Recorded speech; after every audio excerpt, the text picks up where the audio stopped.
Today, we're actually starting with just one really specific moment, a comment from former President Donald Trump. Right, during that Fox News interview on The Story with Martha MacCallum. Exactly. Yeah. And we're going to use that single comment as a key sort of to unlock this whole complex web of policy and controversy around it. It really does act like a magnifying glass, doesn't it? It takes this big, abstract idea, free speech, and just slams it right up against, the hard reality of federal power. Mm-hmm. That one reaction really roots the whole discussion. Absolutely. So our mission here is to give you the shortcut, basically, to understand the specific tensions. The administration's stance on free expression versus political security preventing violence, that whole balancing act. And that tension really came into focus when MacCallum brought up conservative activist Charlie Kirk. She did, yeah. She reminded the former president that Kirk he'd taken this very absolutist stance before, famously saying, quote, "There was no such thing as hate speech." Which is, a classic defense of maximalist First Amendment thinking. The argument being, once you start defining hate speech, you open the door to political censorship. Right. It's that slippery slope argument. It's really the ideological bedrock for a lot of conservatives. The idea that, the only answer to bad speech is more speech, not the government stepping in. Okay, but then listen to Trump's reaction. When MacCallum quoted Kirk's old statement, Trump just replied, "Yeah, he might not be saying that now." Wow. That one sentence, that's our launch pad. It kind of hints that when theory meets real political consequences, maybe even the most rigid positions might bend a little. Or at least get reevaluated. That skepticism, it implies the administration was dealing with political realities that, in their view, demanded action. Maybe forcing a second look at that absolute free speech idea. Okay, so let's unpack that context then. The high-stakes stuff that made this comment so relevant. MacCallum wasn't just making small talk, right? She was bringing up recent controversies. Yeah. What was the heat the administration was under? Oh, the criticism was intense. Yeah. It really stemmed from how the administration responded after several moments of, significant political agitation and violence. Right. Instances where critics were arguing political rhetoric had, directly fueled real-world harm. So the administration's pressured to act. And in acting. Critics claim they were overreaching, stepping into speech regulation territory. Gotcha.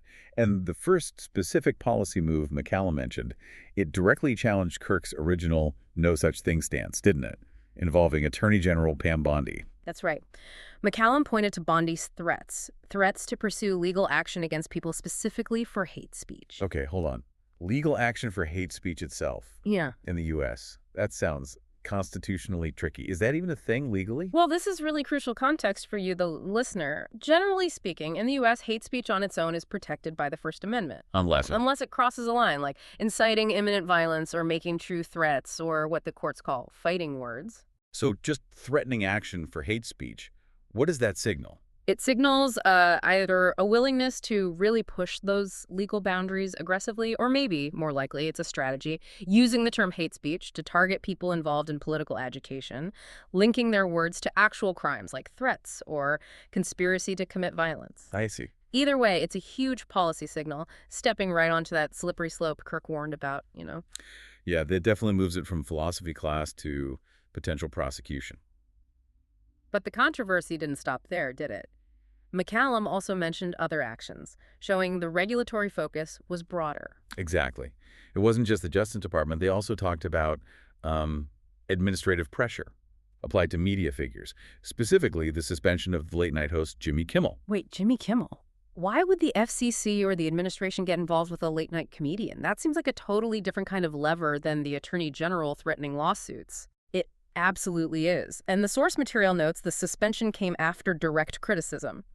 Not just from the former president, but also from FCC Chairman Brendan Carr. The FCC chairman. Okay. Right. So that tells you pressure was being applied through the communications regulator. The FCC, oversees broadcast licenses. They can intervene, often citing things like decency standards or issues related to the public trust.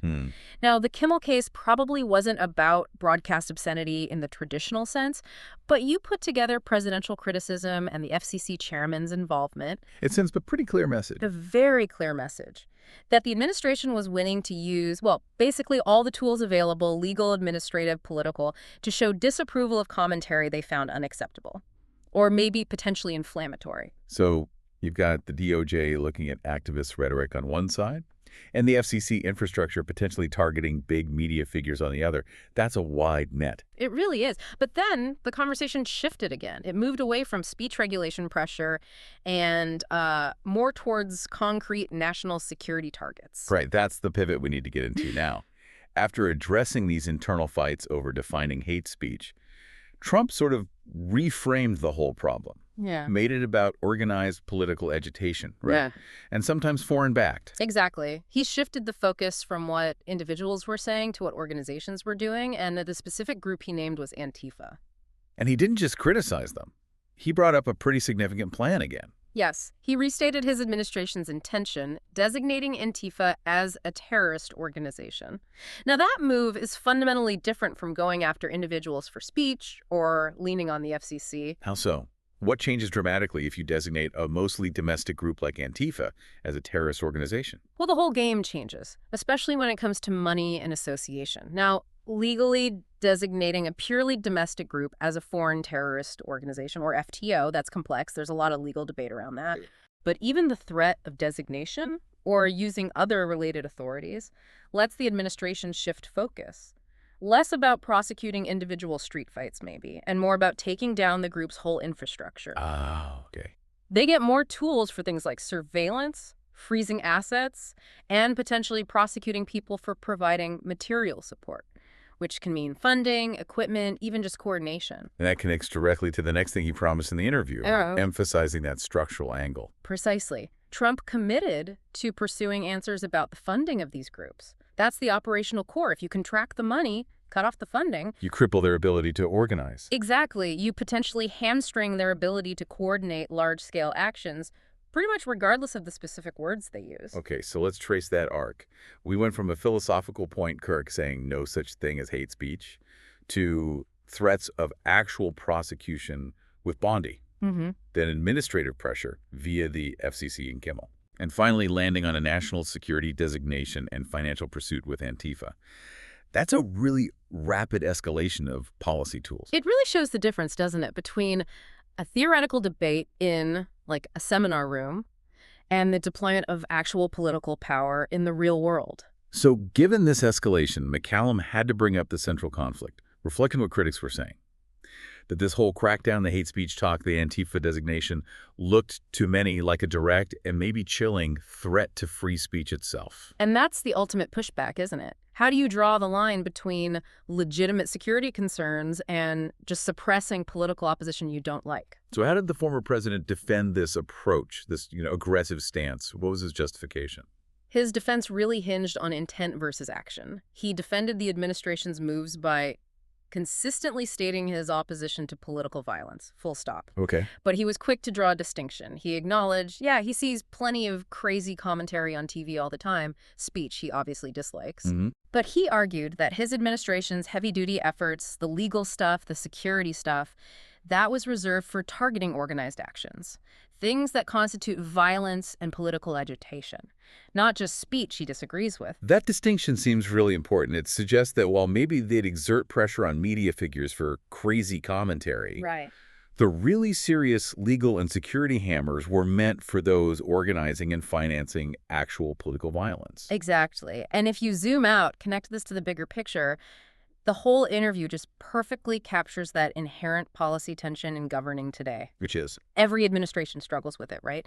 Balancing constitutional free expression, which protects even speech we find offensive or crazy, with the absolute need to maintain public order and national security, preventing organized political violence. And that tension just springs to life with that initial exchange. Yeah. Charlie Kirk's abstract, absolute theory about free speech immediately bumps up against the reality of an administration ready to use every lever, DOJ, FCC, counterterrorism, to deal with what it saw as a threat. Yeah, what's fascinating is how quickly the battleground shifted. It started as like an academic debate over the definition of words hate speech. Right. And it almost instantly became an operational plan targeting money, organization, and action, the Antifa funding piece. Okay, so before we wrap this deep dive, let's just quickly recap those three specific policy points from the interview, the ones that really show that shift from theory to action.